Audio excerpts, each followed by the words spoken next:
ನಮಸ್ಕಾರ ಎಲ್ಲ ವೀಕ್ಷಕರಿಗೆ. ನಾನು ಡಾಕ್ಟರ್ ವಿಶಾಲ್ ರಾವ್ ಆ್ಯಂಡ್ ನಮ್ಮೊಟ್ಟಿಗೆ ಇವತ್ತು ಶ್ರೀ ಯು ಟಿ ಖಾದೀರ್ ಅವರಿದ್ದಾರೆ, ನಮ್ಮ ಆರೋಗ್ಯ ಸಚಿವರು ಕರ್ನಾಟಕದ.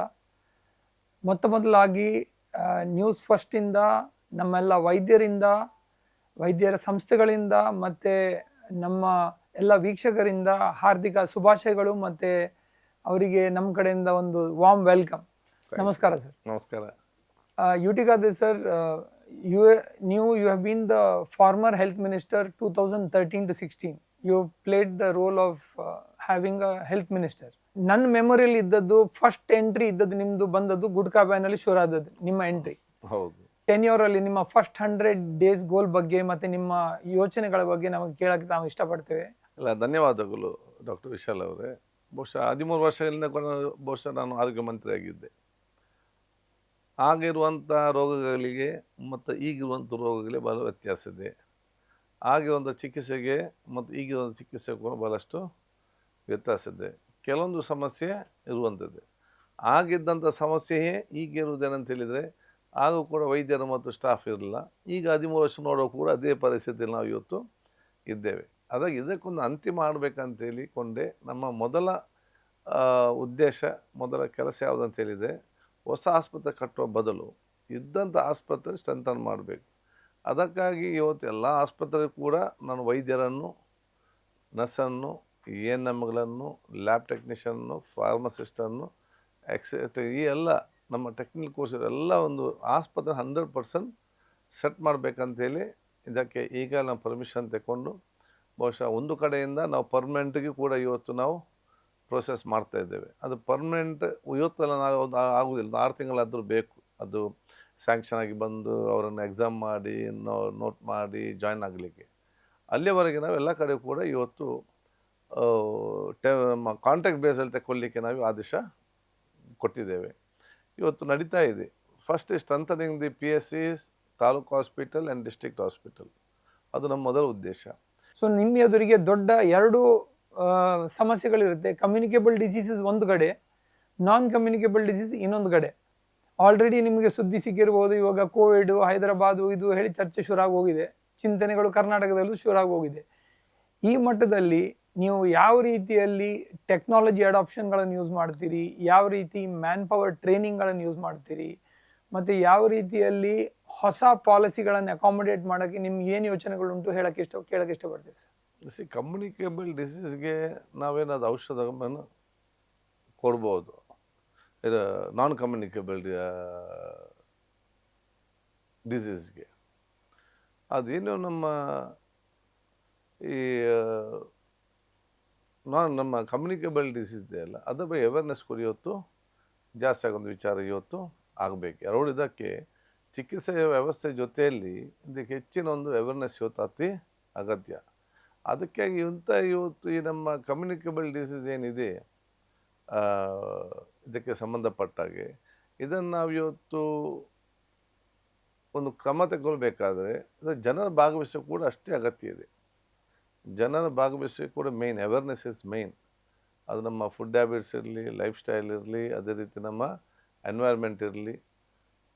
ಇದನ್ನು ನಾವು ಕಡಿಮೆ ಮಾಡಿದರೆ ನಮ್ಮ ರೋಗಗಳು ಬಹುಶಃ ಇವತ್ತು ಕಡಿಮೆ ಆಗ್ತದೆ. ಇನ್ನು NCD ಪ್ರೋಗ್ರಾಮ್ನಲ್ಲಿ ಬಹುತೇಕ ಇವತ್ತು ಶುಗರ್ ಮತ್ತು ಇವತ್ತು ಸಾಲ್ಟ್, ಹೈಪರ್ ಟೆನ್ಷನ್ ಮತ್ತು ಡಯಾಬಿಟಿಸ್, ಈ ಎರಡರಿಂದಾಗಿ ಬಹುತೇಕ ಎಲ್ಲ ಇವತ್ತು NCD ರೋಗ ಬರುವುದಂತೇಳಿ ನಿಮ್ಮಂಥ ವೈದ್ಯರುಗಳೇ ಹೀಗಾಗಿ ನಮಗೆ ಹಲವಾರು ವಿಚಾರ ತಿಳಿದಿದ್ದೇನೆ, ನಾನು ಕೂಡ ಅನುಭವಿಸಿದ್ದೇನೆ.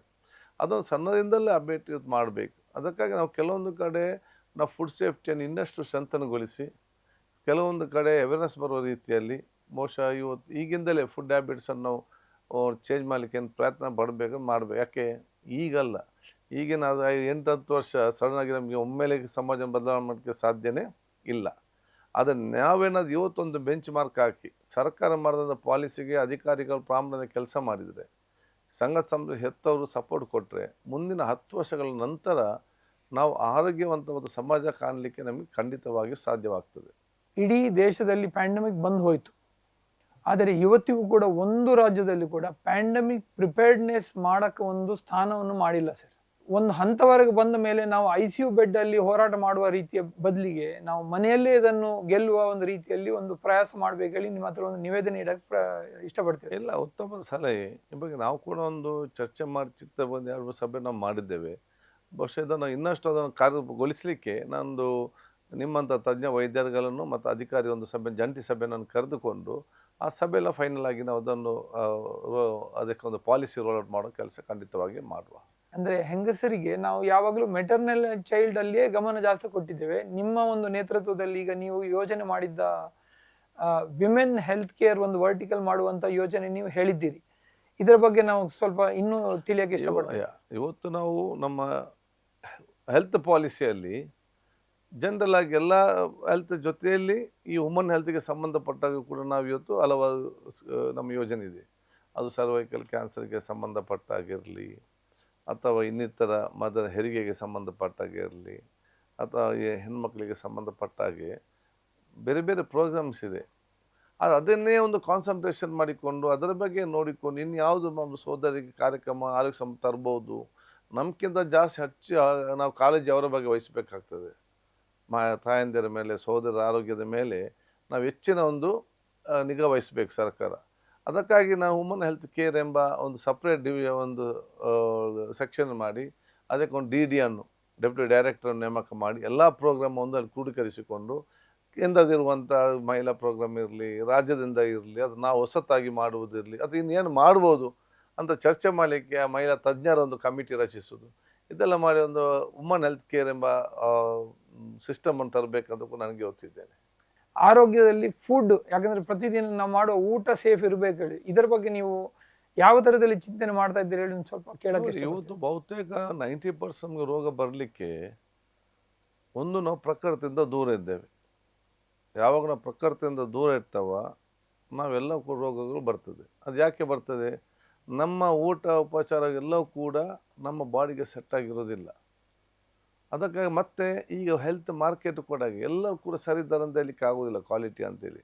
ಒಟ್ಟಾರೆ ಮನಿ ಮೈಂಡ್ ಬಿಸ್ನೆಸ್ನಲ್ಲಿ ಎಲ್ಲ ಕೂಡ ಪ್ರಾರಂಭ ಮಾಡಿ ಅಡ್ವರ್ಟೈಸ್ಮೆಂಟ್ ಕೊಡೋದು, ಇಲ್ಲಿ ಜನ ತಿನ್ನೋದು, ಅದರಲ್ಲಿ ಅದು ವಿಚಾರನೇ ಬೇರೆ. ಅಲ್ಲಿ ಇಂಗ್ರೀಡಿಯೆಂಟ್ಸ್ ನೋಡುವಾಗ ಮಾರಕವಾಗುವಂಥ ಇಂಗ್ರೀಡಿಯೆಂಟ್ಸ್. ಸೊ ನಮ್ಮಲ್ಲಿ ಹಿಂದೆಲ್ಲಂತಹ ಪರಿಸರಕ್ಕೆ ಹೊಂದಿಕೊಂಡಂಥ ನಮ್ಮ ದೇಹಕ್ಕೆ ನೀವು ಕೆಮಿಕಲ್ ಬೇಸ್ಡ್ನ ಫುಡ್ ಅಂತ ತಗೊಂಡಾಗ ಕೆಲವೊಂದು ವರ್ಷದಲ್ಲಿ ಅದು ಖಂಡಿತ ಇಫೆಕ್ಟ್ ಆಗೇ ಆಗ್ತದೆ. ಅದಕ್ಕೆ ನಾವು ಫುಡ್ ಸೇಫ್ಟಿ ಯಾರು ಕೂಡ ಇದು ವಿದೇಶದಲ್ಲಿ ಕಾಣಲಿಕ್ಕೆ ಸಿಕ್ಕಲಿಕ್ಕೆ ಕಡಿಮೆ ಇದೆ. They are very concerned. ಇದರಲ್ಲಿ ನಮ್ಮ ರಾಜ್ಯದಲ್ಲಿ ಸಿಕ್ಕುವಂಥ ಅದು ಯಾವುದೇ ಮಾಲ್ ಇರಲಿ, ಯಾವುದೇ ಅಂಗಡಿ ಇರಲಿ, ಇಲ್ಲಿಗೆ ಬರುವಂಥ ಎಲ್ಲ ವಸ್ತುಗಳಿರಲಿ, ಅದೆಲ್ಲ ಕೂಡ ಅದು ಅಪ್ ಟು ಡೇಟ್ ಆರೋಗ್ಯ ಪೂರಕವಾಗುವಂಥ ಇವತ್ತಿರಬೇಕು. ಅದಕ್ಕಾಗಿ ನಮ್ಮ ಫುಡ್ ಸೇಫ್ಟಿ ಲ್ಯಾಬ್ ಏನಿದೆ ಅದು ಇನ್ನೊಂದಷ್ಟು ಕೂಡ ಸ್ಟ್ರೆಂಥನ್ ಮಾಡುವಂಥದ್ದು. ಅಂಥ ಲ್ಯಾಬ್ ನಾವು ಮಾಡಿ ಮತ್ತು ಅಂಥ ಲ್ಯಾಬ್ ಮೇಲೆ ನಾವು ಬೇಕಾದ PPP ಮಾಡಲ್ಲಿ ಕೂಡ ಮಾಡಬೇಕು. ಯಾರಾದರೂ ಒಬ್ಬ ನಾವು ಎಷ್ಟೇ ದೊಡ್ಡ ಕಂಪನಿಯನ್ನು ಇರಲಿ, ಅವನು ಒಮ್ಮೆ ನಮ್ಮ ಕೈಗೆ ಸಿಕ್ಕಿಬಿದ್ದರೆ ಅವನು ಸುಪ್ರೀಂ ಕೋರ್ಟ್ ಹೋದರೂ ಕೂಡ ನಮ್ಮ ದಾಖಲೆ ಏನು ಲ್ಯಾಬಲ್ಲಿ ಇದೆಯಾ ಅದು ನಮ್ಮ ಪರವಾಗಿ ನಿಲ್ಲುವ ರೀತಿ ಇವತ್ತು ಆಗಬೇಕು. ನಮ್ಮ ಲ್ಯಾಬ್ ಸರಿ ಇಲ್ಲ ಅಂತ ಹೇಳಿದಲ್ಲಿ ನೀವೆಷ್ಟೇ ಇವತ್ತು ನಾವು ಪತ್ತೆ ಹಚ್ಚಿದ್ರು ಕೂಡ 4 ಕೋರ್ಟಲ್ಲಿ ಅವನು ಬೇರೆ ರೀತಿಯಿಂದ ವಾದ ಮಾಡ್ತಾರೆ ಕಂಪನಿಯವರು. ಆಗ ನಮಗಲ್ಲಿ ಮತ್ತೆ ಅವನಿಗೆ ಫ್ರೀ ಹ್ಯಾಂಡ್ ಸಿಗ್ತದೆ. ಅದಕ್ಕಾಗಿ ಫುಡ್ ಸೇಫ್ಟಿ ಬಗ್ಗೆ ನಾನು ವಿಶೇಷವಾಗಿ ಇವತ್ತು ಮಾಡ್ತಿದ್ದೇವೆ. ಈ ಸ್ಕೂಲ್ ರೌಂಡಲ್ಲಿ ಕೂಡ ಇವತ್ತು ಯಾವುದೇ ಈಗಾಗಲೇ ನಾವು ರೇಡ್ ಮಾಡಲಿಕ್ಕೆ ಆದೇಶನ ಇವತ್ತು ಕೊಟ್ಟಿದ್ದೇವೆ. ಆ ಫುಡ್ಗೆ ಸಂಬಂಧಪಟ್ಟ ಸ್ಕೂಲ್ನ ಅಕ್ಕಪಕ್ಕದಿರುವಂಥ ಏನು ಕ್ವಾಲಿಟಿ ಏನಿದೆ, ಯಾವುದಿದೆ ಅಂತ ಕೂಡ ನೋಡಲಿಕ್ಕೆ ನಾನು ಈಗಾಗಲೇ ಆದೇಶ ಮಾಡಿ ಈಗ ರೇಡೆಲ್ಲ ನಡೀತಾ ಇದೆ. ಕೆಲವೊಂದು ನಾವು ಸೈಲೆಂಟಾಗಿ ಕೂಡ ಇವತ್ತು ಕೆಲವೊಂದು ಡಿಪಾರ್ಟ್ಮೆಂಟ್ ಸೈಲೆಂಟಾಗಿ ಇವತ್ತು ರೇಡ್ ಮಾಡ್ತಾ ಇವತ್ತು ಇದ್ದೇವೆ, ಜನ ಸಡನ್ ಗೊಂದಲ ಕೊಲಪಾರ್ದಂತ ಕೂಡ ಹೇಳಿಕೊಂಡು. ನಾವು ಒಂದು ಪ್ಯಾಕೆಟ್ ತಗೊಳ್ಳುವಾಗ ನಾವು ಅದರಲ್ಲಿ ಗವರ್ಮೆಂಟ್ ಲೈಸೆನ್ಸ್ ಉಂಟು ಹೇಳಿರುವಂತಹ ಭರವಸೆಯಲ್ಲಿ ನಾವು ತಗೊಳ್ತಾ ಇದ್ದೇವೆ. ಆ ಸೇಫ್ಟಿ ಲೈಸೆನ್ಸೇ ನಮಗೆ ಮೂರ್ತಿ. ಸೊ ಆ ಕಾರಣದಿಂದಾಗಿ ಅದೇ ಆಧಾರದಲ್ಲಿ ಇದನ್ನು ಇನ್ನೂ ಸ್ಟ್ರಾಂಗ್ ಆಗಿ ಎನ್ಫೋರ್ಸ್ಮೆಂಟ್ ಸ್ಟ್ರೆಂಥನ್ ಆದರೆ, ಅದು ಹೋಟೆಲ್ಸ್ಗಳಲ್ಲಿ ಆಗಲಿ, ಫುಡಲ್ಲಿ ಆಗಲಿ, ಅಥವಾ ಪ್ಯಾಕೆಟ್ಸಲ್ಲಿ ಆಗಲಿ ಮ್ಯಾನುಫ್ಯಾಕ್ಚರಿಂಗ್, ಇದು ನಮ್ಮ ನಂಬಿಕೆ ಸರ್ಕಾರಗಳ ಮೇಲೆ ಇನ್ನೂ ಜಾಸ್ತಿ ಆಗುತ್ತೆ ವೀಕ್ಷಕರ ಕಡೆ. ಇಲ್ಲ, ಖಂಡಿತವಾಗಿಯೂ ಅದಕ್ಕೆ ನಾವು ಬೇಕಾಗುವಂತಹ ಆ ಒಂದು ಸಿಸ್ಟಮನ್ನು ಮಾಡಿಕೊಂಡು ಅದನ್ನು ಅನುಷ್ಠಾನ ಮಾಡ್ತೇವೆ. ಅದಕ್ಕಾಗಿ ನಾವು ಕಂಪನಿ ಈಗಾಗಲೇ ನಿಮ್ಮ ಮುಖಾಂತರ ಒಂದು ಎಚ್ಚರಿಕೆ ಕೊಡುವಂಥದ್ದು, ಏನಾದರೂ ನಿಮ್ಮ ಗುಣಮಟ್ಟ ಕಳಪೆ ಸಪ್ಲೈ ಮಾಡ್ತಿದ್ದರೆ ದಯವಿಟ್ಟು ನಿಲ್ಲಿಸಿ, ಇನ್ನು ಮುಂದಕ್ಕೆ ಕರ್ನಾಟಕದಲ್ಲಿ ನಡೆಯೋದಿಲ್ಲ. ಒಮ್ಮೆ ನೀವು ಸಿಕ್ಕಿಬಿದ್ದರೆ ನಿಮ್ಮನ್ನು ಬಿಡಲಿಕ್ಕೆ ಕೂಡ ಹೋಗಿದೆ. ಅವನು ಎಷ್ಟೇ ದೊಡ್ಡ ಕಂಪನಿ ಆಗಿರಲಿ ಅದನ್ನು ಬಿಡ್ಲಿಕ್ಕೆ ಕೂಡ ಹೋಗುದಿಲ್ಲ. ನೀವು ರೀಯೂಸ್ಡ್ ಕುಕಿಂಗ್ ಆಯಿಲ್ ಬಗ್ಗೆ ಕೆಲವು ವಿಷಯಗಳು ಹೇಳಿದಿರಿ ಸರ್, ದಯವಿಟ್ಟು ಅದ್ರ ಬಗ್ಗೆ ಒಂದು 4 ಮಾತು ಹೇಳಕ್ಕೆ ಇಷ್ಟಪಡ್ತೀನಿ. ಈಗ ನೋಡಿ, ಮತ್ತೆ ನಾವು ಅಲ್ಲಿಗೆ ಫುಡ್ಡಿಗೆ ಬರ್ತೇವೆ. ಒಂದು ಕಡೆ ನಾವು ಫುಡ್ ಐಟಮ್ ಸಿಕ್ಕುವಂಥದ್ದು, ಇನ್ನು ಫುಡ್ ಹೇಗೆ ನಾವು ಪ್ರಿಪ್ರೇಷನ್ ಮಾಡ್ತೇವೆ ಅಂತೇಳಿ ಅದರ ಮೇಲೆ ಅವಲಂಬಿತ ಆಗಿರ್ತದೆ. ಕಲರ್ ಬ್ಯಾನ್ ಆಗಿದೆ, ಕಲರ್ ಯೂಸ್ ಮಾಡುವಂಥದ್ದು. ಈಗ ರೀಯೂಸ್ ಕುಕ್ಕಿಂಗ್ ಆಯಿಲ್, ಇದರಿಂದಲೂ ಕೂಡ ವೈದ್ಯರು ವರದಿ ಕೊಟ್ಟಿದ್ದಾರೆ. ಒಮ್ಮೆ ಯಾಕೆಂದರೆ ಒಂದು ಆಯಿಲ್ ಅದರದ್ದಾದ ಒಂದು ಕೆಮಿಕಲ್ ಸಿಸ್ಟಮ್ನೆಲ್ಲ ಕೂಡ ತಯಾರಾಗಿ ಬಂದಿರ್ತದೆ. ಅದನ್ನು ಬಿಸಿ ಮಾಡಿದಾಗ ಮತ್ತೆ ಅದು ಕಂಪ್ಲೀಟ್ ಒಮ್ಮೆ ಚೇಂಜ್ ಆಗಿ ಬಿಡ್ತದೆ. ಅದನ್ನು ಒಮ್ಮೆ ಯೂಶಲಿ ಏನಾಗ್ತದೆ, ದೊಡ್ಡ ದೊಡ್ಡ ಹೋಟೆಲ್ನ ಒಮ್ಮೆ ಯೂಸ್ ಮಾಡ್ತಾರೆ, ಅದನ್ನು ಇನ್ನೊಂದು ಅಂಗಡಿಯವರಿಗೆ ಕೊಡ್ತಾರೆ, ಸಣ್ಣ ಸಣ್ಣ ಹೋಟೆಲ್ನವ್ರಿಗೆ, ಅವರೊಮ್ಮೆ ಅದರಲ್ಲಿ ಯೂಸ್ ಮಾಡ್ತಾರೆ. ಉಳಿದಿದ್ದವನು ಅಲ್ಲಿ ಅಂಗಡಿ ರೋಡ್ ಸೈಡಲ್ಲಿ ಯಾರು ಅಂಗಡಿ ಮಾಡ್ತಾನೆ ಅವನಿಗೆ ಕಡಿಮೆಯಲ್ಲಿ ಕೊಡ್ತಾರೆ. ಅವನು ತಗೊಂಡೋಗಿ ಮಾರ್ಗದಲ್ಲಿ ಇವತ್ತು ಸ್ಟ್ರೀಟ್ ಫುಡ್ ಇವತ್ತು ಅದರಲ್ಲಿ ಮಾಡ್ತಾರೆ. ಅಲ್ಲಿ ಹೋಗಿ ಬಹುಶಃ ಇವತ್ತು ಅವರಿಗೆ ಬೇರೆ ಬೇರೆ ಲಿವರ್ ಇರಲಿ, ಕಿಡ್ನಿ ಇರಲಿ, ಬೇರೆ ಬೇರೆ ಇವತ್ತು ಅವ್ರಿಗೆ ಡ್ಯಾಮೇಜ್ ಆಗುವಂಥ ಪರಿಸ್ಥಿತಿ ಕೂಡ ಇವತ್ತು ಆಗ್ತದೆ. ಅದಕ್ಕೆ ರೀಯೂಸ್ಡ್ ಆಯಿಲಿಗೆ ಸಂಬಂಧಪಟ್ಟಾಗ ನಾವೊಂದು ಕಾರ್ಯಯೋಜನೆ ಹಮ್ಮಿಕೊಳ್ಬೇಕು. ಯಾಕಂತ ಹೇಳಿದರೆ ಇವತ್ತೆಲ್ಲ ಬಯೋಡೀಸೆಲ್ ಎಲ್ಲ ಕೂಡ ರೀಯೂಸ್ಡ್ ಆಯಿಲಿಂದಲೇ ಇದಾಗುವಂಥದ್ದು. ಅದಕ್ಕಾಗಿ ನಾವು ಇವತ್ತು ಒಂದು ಸಿಸ್ಟಮ್ ಅಳವಡಿಸ್ಕೊಳ್ಬೇಕಾಗ್ತದೆ. ಒಮ್ಮೆ ಯೂಸ್ ಮಾಡಿದಂಥ ಆಯಿಲ್ಗೆ ಇವತ್ತು ಅದರ ದುಡ್ಡು ಕೊಟ್ಟು ಅದನ್ನು ಖರೀದಿಸಿ ಬಹುಶಃ ಅದರ ಮುಖಾಂತರ ಡೀಸೆಲನ್ನು ತಯಾರು ಮಾಡುವಂಥ ಏನು ನಮ್ಮ ಯೋಜನೆ ಇದೆಯಲ್ಲ, ಅದು ಸರ್ಕಾರ ಮತ್ತು PPP ಮಾಡೆಲಲ್ಲಿ ಯಾರು ಬರ್ತಾರ ಮಾಡಬೇಕು. PPP ಮಾಡಲ್ ಬರೋದಾದರೆ ಅವ್ರಿಗೆ ಉತ್ತೇಜನ ಕೊಡಬೇಕು, ಅವ್ರು ಪ್ರೋತ್ಸಾಹ ಕೊಡಬೇಕು. ಅವ್ರು ಮಾರ್ಕೆಟಿಂದ ತರೋದು, ಅವನಿಗೆ ಕಡಿಮೆಯಲ್ಲಿ ಮತ್ತೆ ಕೊಡೋದು. ಆಗ ಬಹುಶಃ ಇವತ್ತು ಈ ಒಂದು ನಮ್ಮ ಮಾರ್ಕೆಟಿಂದ ಆರೋಗ್ಯಪೂರ್ವಕ ಸಿಕ್ಕಿದ್ರು ಕೂಡ ಡಬಲ್ ಸಲ ಯೂಸ್ ಮಾಡಿಕೊಂಡು ಮತ್ತೆ ಅದರಿಂದ ರೋಗ ಬರುವಂಥ ಒಂದು ಪರಿಸ್ಥಿತಿ ಕೂಡ ತಪ್ಪಿಸ್ಲಿಕ್ಕೆ ಖಂಡಿತವಾಗ್ತದೆ. ನನ್ನ ನೆಕ್ಸ್ಟ್ ಪ್ರಶ್ನೆ ಇರೋದು ಸರ್ ಆಂಬ್ಯುಲೆನ್ಸ್ಗಳ ಬಗ್ಗೆ.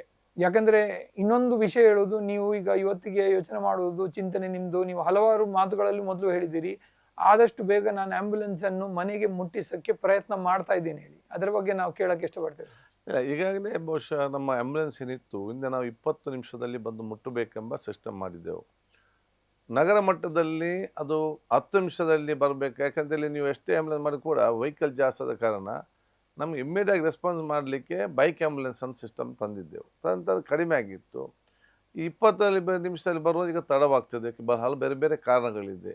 ಆದ ಕಾರಣ ಮತ್ತೆ ಬೈಕ್ ಆ್ಯಂಬುಲೆನ್ಸನ್ನು ಮತ್ತೆ ಜಾರಿ ಮಾಡುವಂಥ ನಗರ ಪ್ರದೇಶಕ್ಕೆ, ಮತ್ತು ಈ ಆ್ಯಂಬುಲೆನ್ಸನ್ನು ಲಾಸ್ಟ್ ಟೈಮ್ ನಾವು 20 ನಿಮಿಷಕ್ಕೆ ಸೀಮಿತಗೊಳಿಸುವ, ಅದಕ್ಕಿಂತ ವೇಗದಲ್ಲಿ ನಾವು ಮುಟ್ಟಿಸಬೇಕು ಮತ್ತು ಉತ್ತಮ ಗುಣಮಟ್ಟದ ಆ್ಯಂಬುಲೆನ್ಸ್ ಮಾಡಬೇಕಂತೇಳಿ ಅದಕ್ಕೆ ಕೂಡ ಇವತ್ತೊಂದು ಆ್ಯಕ್ಷನ್ ಪ್ಲ್ಯಾನ್ ಮಾಡಿಕೊಂಡು ಇವತ್ತು ಅದನ್ನು ನಾವು ತರ್ತಾ ಇದ್ದೇವೆ.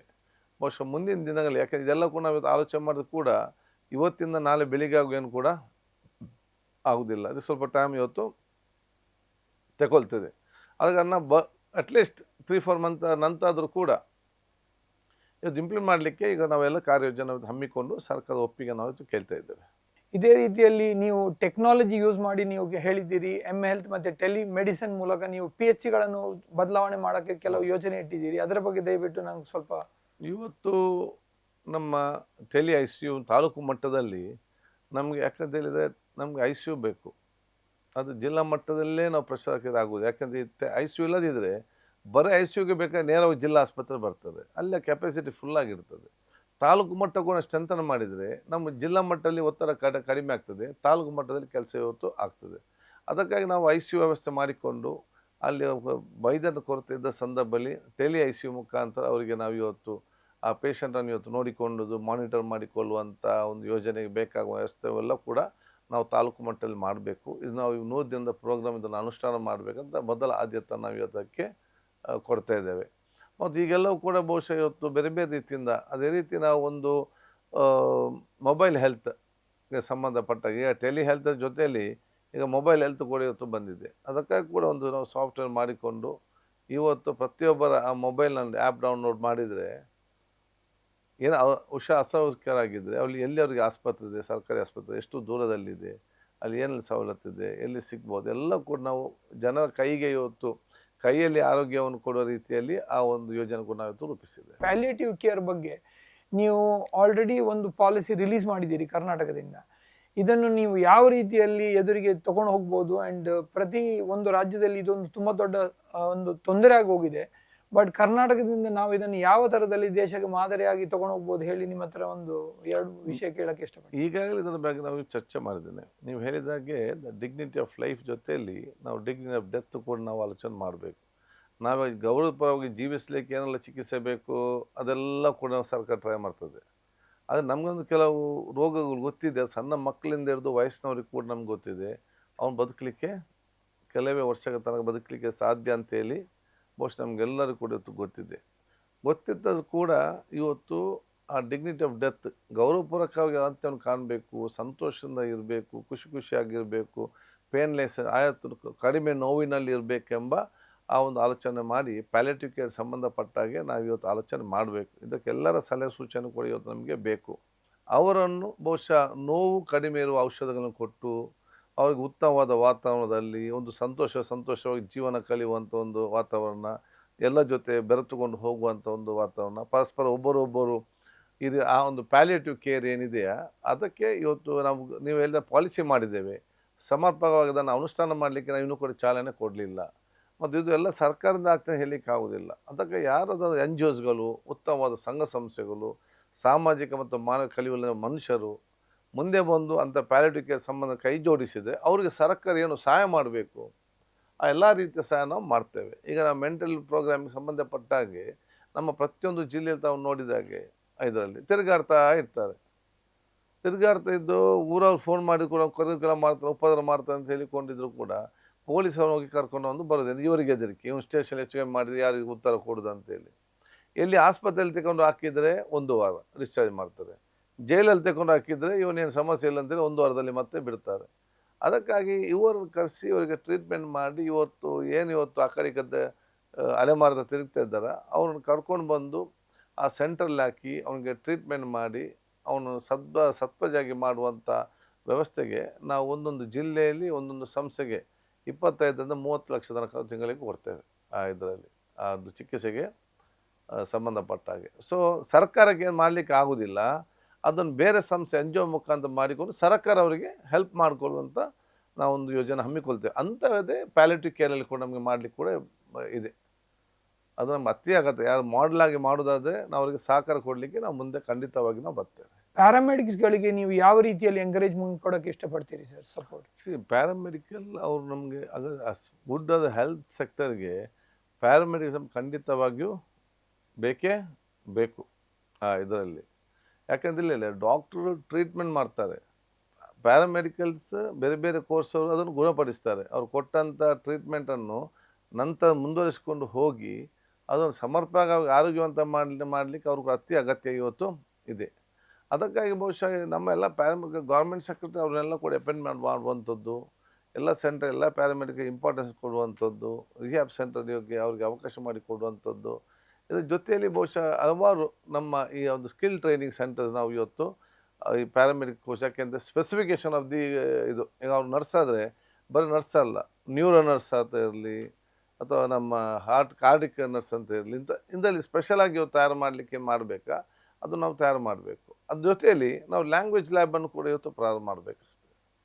ಎಷ್ಟು ಎಲ್ಲ ಕಲಿಯುವ ಸಂದರ್ಭ ನರ್ಸಿಂಗ್ ಬೇರೆ ಬೇರೆ ಪ್ಯಾಲೇಡ್ ಕೋರ್ಸಸ್ ಇನ್ನಿತರ ಕೋರ್ಸ್ ಕಲಿಯುವಂಥ ಸಂದರ್ಭದಲ್ಲಿ ಅವ್ರಿಗೆ ಬೇರೆ ಬೇರೆ ಭಾಷೆಯನ್ನು ಕೂಡ ನಾವು ಕಲಿಸೋದು ಇವತ್ತಿನ ಅಗತ್ಯ. ಯಾಕೆಂದರೆ world is a global village.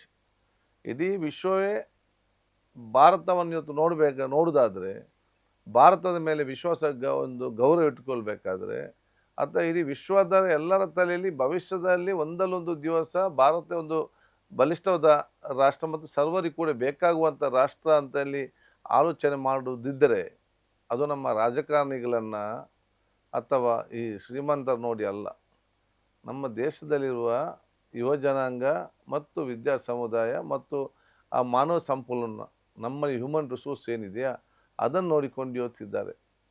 ಭವಿಷ್ಯದಲ್ಲಿ ಭಾರತ ದೇಶ ಇವತ್ತು ಹ್ಯೂಮನ್ ರಿಸೋರ್ಸ್ ಸಂಬಂಧಪಟ್ಟಾಗಿ ನಮ್ಮ ದೇಶಕ್ಕೆ ಮಾತ್ರ ಅಲ್ಲ ಇಡೀ ವಿಶ್ವಕ್ಕೆ ಹ್ಯೂಮನ್ ರಿಸೋರ್ಸ್ ಕೊಡೋ ಶಕ್ತಿ ಇವತ್ತು ಭಾರತದಲ್ಲಿ ಇದೆ. ಅದಕ್ಕಾಗಿ ಈ ಒಂದು ಜನ್ಜಿ ಕಮ್ಯುನಿಟಿ ಇರಲಿ, ಈಗಿನ ಇವರೆಲ್ಲ ಏನೆಲ್ಲ ಇವರ ಆಶಾ ಒಂದು ಕನಸಿದೆ ಅದೆಲ್ಲ ನಮ್ಗಿಂತ the 10% more enthusiastic, more thinking, more challenging and more innovative ideas. ಎಲ್ಲರದ್ದು ಕೂಡ ಭಾಳಷ್ಟು ಇನೋವೇಟಿವ್ ಐಡಿಯಾಸ್ ಇದೆ.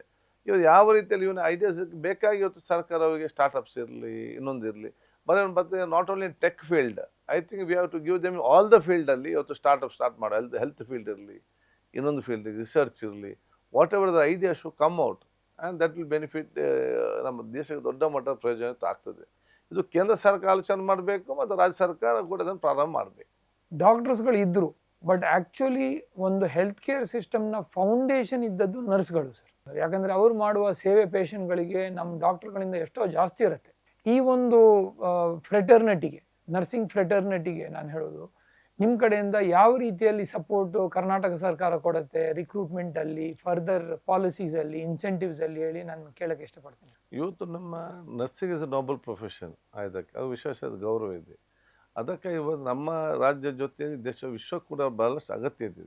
ಅದಕ್ಕೆ ನಾನು ಹಿಂದೆ ಸಚಿವನಾಗಿದ್ದಲ್ಲೇ ನರ್ಸಿಂಗ್ ಕಾಲೇಜಿಗೆ ನಾವು ಸುಲಭವಾಗಿ ಬಹುಶಃ ನಾವು ಇವತ್ತು ಸೀಟ್ಸ್ ಇರಲಿ, ಕಾಲೇಜ್ ಇರಲಿ, ಯಾರೆಲ್ಲ ಕೇಳಿದ್ರೆ ಎಲ್ಲರಿಗೂ ಕೂಡ ಪರ್ಮಿಷನ್ ಕೊಟ್ಟೆವು. ಯಾಕೆ education should made easy. Education ಕಷ್ಟ ಮಾಡಬಾರ್ದು. ರೂಲ್ ತಂದು ತಂದು ತಂದು ಸ್ಟಾರ್ಟ್ ಮಾಡಲಿಕ್ಕೇ ಕಷ್ಟ. ಇನ್ನು ಮಾಡಿದವನೇ ಕಾಲೇಜ್ ಮಾಡೋದು, ಹೊಸಬನೇ ಬರದಂಥ ಪರಿಸ್ಥಿತಿ ನಿರ್ಮಾಣ ಮಾಡೋದು ಅದಲ್ಲ. ಯಾರಿಗೆಲ್ಲ ಬೇಕು ಸ್ಟಾರ್ಟ್ ಮಾಡಲಿಕ್ಕೆ ಕಾಣಬೇಕು ಎಲ್ಲರಿಗೂ ಕೊಟ್ಟು ಜಾಸ್ತಿ ಕೊಟ್ಟು ಹೆಚ್ಚಿನ ಸಂಖ್ಯೆಯಲ್ಲಿ ಇವತ್ತು ನರ್ಸಿಂಗ್ ಕಾಲೇಜ್ ಇದೆ. ಅದರಲ್ಲಿ ಹೆಚ್ಚಿನ ನರ್ಸಸ್ ಇವತ್ತು ಬಂದಿದ್ದಾರೆ. ಮತ್ತು ಇವತ್ತು ನಾವು ಸರ್ಕಾರದ ವ್ಯವಸ್ಥೆಯಲ್ಲಿ ಕೂಡ ನಾವು ಡಾಕ್ಟ್ರಿಗೆ ಎಷ್ಟು ಮಹತ್ವ ಕೊಡ್ತೇವೆ ಅಷ್ಟೇ ಮಹತ್ವ ನರ್ಸಿಂಗ್ ಮತ್ತು ನಮ್ಮ ತಳಮಟ್ಟದ ಪ್ಯಾರಾಮೆಡಿಕಲ್ ಕೊಡ್ತೇವೆ.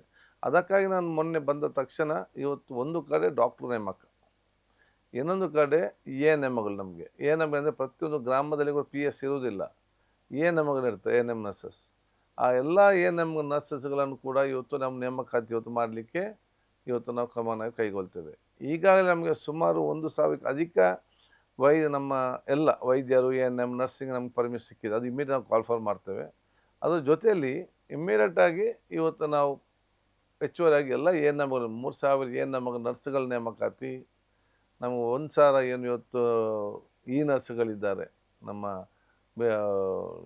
ಹಾಸ್ಪಿಟಲ್ ನರ್ಸಸ್ ಯಾರಿದ್ದಾರೆ ಅದರ ನೇಮಕಾತಿ, ಪ್ಯಾರಾಮೆಡಿಕಲ್ಗೆ ನಮ್ಮ ಲ್ಯಾಬ್ ಟೆಕ್ನಿಕ್ಸ್ ಮತ್ತು ಫಾರ್ಮಸಿಸ್ಟ್ ಇದೆಲ್ಲ ನೇಮಕಾತಿ ನಮ್ಮ ಕೈಗೊಳ್ತೇವೆ. ಯಾಕೆಂತ ಹೇಳಿದರೆ ಒಂದು ಆಸ್ಪತ್ರೆ ನಡೆಸಬೇಕಾದ್ರೆ ಡಾಕ್ಟ್ರು ಎಷ್ಟಿರ್ತಾರೋ ಅಷ್ಟೇ ನರ್ಸ್ಗಳು ಇವತ್ತು ಅಗತ್ಯ.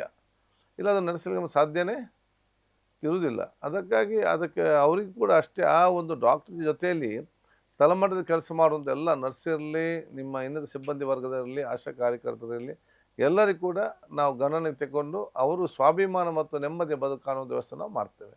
ನಾನು ಯಾವಾಗ ಹೇಳ್ತಾ ಇದ್ದೆ, ನಾನು ಇಲಾಖೆಯಲ್ಲಿ ಹೇಳಿದ್ದೇನೆ, ಆರೋಗ್ಯ ಇಲಾಖೆಯವರು ಸಂಪೂರ್ಣವಾಗಿ ಈ ರಾಜ್ಯದ ಜನತೆಗೆ ಸಂಪೂರ್ಣವಾಗಿ ಸೇವೆ ಮಾಡಬೇಕಾದ್ರೆ ನಮ್ಮ ಆರೋಗ್ಯ ಇಲಾಖೆಯಲ್ಲಿರುವಂಥ ಕೆಲಸ ಮಾಡುವಂಥ ಸಿಬ್ಬಂದಿಗಳ ಸಮಸ್ಯೆಯನ್ನು ಕಡಿಮೆ ಮಾಡಬೇಕು.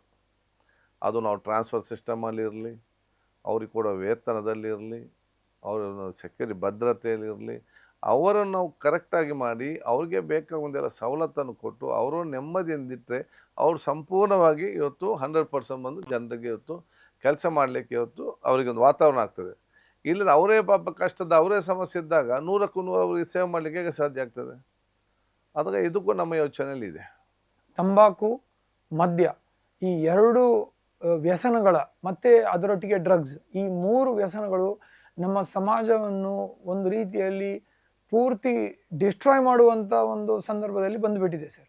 ತಂಬಾಕು, ಮದ್ಯ ಅಥವಾ ಬೇರೆ ಥರದ ಡ್ರಗ್ಸ್ ಅಂತ ವ್ಯಸನಗಳನ್ನು ಕಡಿಮೆ ಮಾಡೋಕ್ಕೆ ನೀವು ಯಾವ ರೀತಿಯಲ್ಲಿ ಒಂದು ಯೋಚನೆಗಳನ್ನು ಮತ್ತು ಕಾರ್ಯಕ್ರಮಗಳನ್ನು ಕೈಗೊಳ್ತೀರಿ ಹೇಳೋಕ್ಕೆ ಇಷ್ಟಪಡ್ತೀವಿ ಸರ್ ಕೇಳೋಕ್ಕೆ. ನೋಡಿ, ನನ್ನೆಲ್ಲ ಈ ಪಬ್ಲಿಕ್ ಹೆಲ್ತ್ ಪಾಲಿಸಿಯಲ್ಲಿ ಕೆಲಸ ಮಾಡುತ್ತಾ ರಿಸರ್ಚರ್ಸ್ ಇರಲಿ, ಸಂಘ ಸಂಸ್ಥೆಗಳಿರಲಿ, ನಾನೆಲ್ಲ ಕೂಡ ಅಭಿನಂದಿಸ್ತೇನೆ. ಯಾಕೆಂದರೆ ತಳಮಟ್ಟಕ್ಕೆ ಹೋಗಿ ಅವರದೊಂದು ಪ್ಯಾಷನ್ ಮುಖಾಂತರ ಅದು ಏನು ದೊಡ್ಡವರಿಗೆ ಒಂದು ಇದಾಗ್ತಂತಿಲ್ಲ, ಅವರು ಸಮಯ ಮೀಸಲಿಟ್ಟು ಸ್ಟಡಿ ಮಾಡಿ ರಿಸರ್ಚ್ ಮಾಡಿ ಅವ್ರು ಇವತ್ತು ಅವ್ರದ್ದು ವರದಿ ಎಲ್ಲರ ಕೈಯಲ್ಲಿದೆ.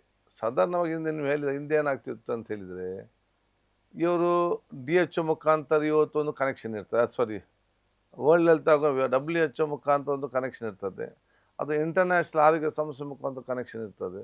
ಅವ್ರು ಬಂದು ಎಲ್ಲ ರೀತಿಯ ಉತ್ತಮದ ಸ್ಟಡಿ ಮಾಡ್ತಾರೆ, ಸ್ಟಡಿ ಮಾಡಿ ರಿಪೋರ್ಟ್ ಅಲ್ಲಿಗೆ ಕಳಿಸ್ತಾರೆ.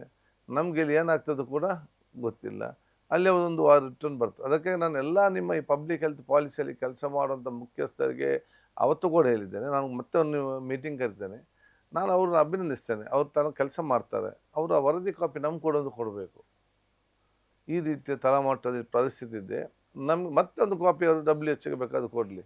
ನಮ್ಗೆ ಕೊಟ್ಟರೆ ಈ ರೀತಿ ಪರಿಸ್ಥಿತಿ ಇದೆ, ಈ ರೀತಿ ನೀವು ಆ್ಯಕ್ಷನ್ ತಗೊಳ್ಬೇಕಂತ ಹೇಳಿದರೆ ನಮ್ಗೆ ಇದೆಲ್ಲ ಕ್ರೋಢೀಕರಿಸಿಕೊಂಡು ನಮಗೆ ಅಥವಾ ಅದನ್ನು ಈ ರೀತಿ ಇಂಪ್ರೂವ್ ಮಾಡಬೇಕಂತ ಏನೋ ಸಲಹೆ ಬಂದರೆ, ಯಾಕೆ ಒಬ್ಬೊಬ್ಬರು ಒಂದೊಂದರಲ್ಲಿ ಸ್ಟಡಿ ಮಾಡ್ತಾ ಇರ್ತಾರೆ. ತಂಬಾಕಿಂದ ಆಗುವಂಥ ಸಮಸ್ಯೆ ಬಗ್ಗೆ ಸ್ಟಡಿ ಮಾಡ್ತಿದ್ರೆ, ಇನ್ನೊಂದು ಬಹುಶಃ ಈಗಿನ ವಾತಾವರಣದಲ್ಲಿ ಫುಡ್ಡಿಗೆ ಸಂಬಂಧಪಟ್ಟಾಗೆ ಸ್ಟಡಿ ಮಾಡ್ತಾರೆ, ಆಸ್ಪತ್ರೆಗೆ ಸಂಬಂಧಪಟ್ಟ ಇದು ಸ್ಟಡಿ ಮಾಡ್ತದೆ, ಅಥವಾ ನಮ್ಮ ಲೈಫ್ ಸ್ಟೈಲ್ ಬಗ್ಗೆ ನಮಗೆಲ್ಲ ಒಂದೊಂದು ವರದಿ ಸಿಕ್ಕಿದೆ, ತಳಮಟ್ಟದಲ್ಲಿರುವಂಥ ವರದಿಗಳು ಕ್ರೋಢೀಕರಿಸಿಕೊಂಡು ನಮಗೆ ಅದು ಪ್ರೋಗ್ರಾಮ್ ಫಿಕ್ಸ್ ಮಾಡಲಿಕ್ಕೆ ಈಸಿ ಆಗ್ತದೆ. Thank you sir. Thank you. ಬರುವ ದಿನಗಳಲ್ಲಿ ಕರ್ನಾಟಕದ ಆರೋಗ್ಯವನ್ನು ಹೇಗೆ ನಾವು ಸಹಕರಿಸ್ಬೋದು, ಹೇಗೆ ಒಂದು ಆರೋಗ್ಯವಾದಂಥ ಸಮಾಜವನ್ನು ನಿರ್ಮಾಣ ಮಾಡ್ಬೋದು ಹೇಳುವಂಥ ಹಲವಾರು ಚರ್ಚೆಗಳನ್ನು ಮಾಡಿ ನಮ್ಮೊಟ್ಟಿಗೆ ಸಮಯ ಸ್ಪೆಂಡ್ ಮಾಡಿದ್ದಾರೆ. ಅದಕ್ಕೆ ನಮ್ಮ ವೀಕ್ಷಕರ ಕಡೆಯಿಂದ, ನ್ಯೂಸ್ ಫಸ್ಟ್ ಕಡೆಯಿಂದ, ಮತ್ತು ನಮ್ಮೆಲ್ಲ ವೈದ್ಯರ ಕಡೆಯಿಂದ, ವೈದ್ಯಕೀಯ ಸಂಸ್ಥೆಗಳಿಂದ, ನರ್ಸ್ ಮತ್ತು ಪ್ಯಾರಾಮೆಡಿಕ್ಸ್ ಕಡೆಯಿಂದ ಧನ್ಯವಾದಗಳು ಸರ್. ನಮಸ್ಕಾರಗಳು.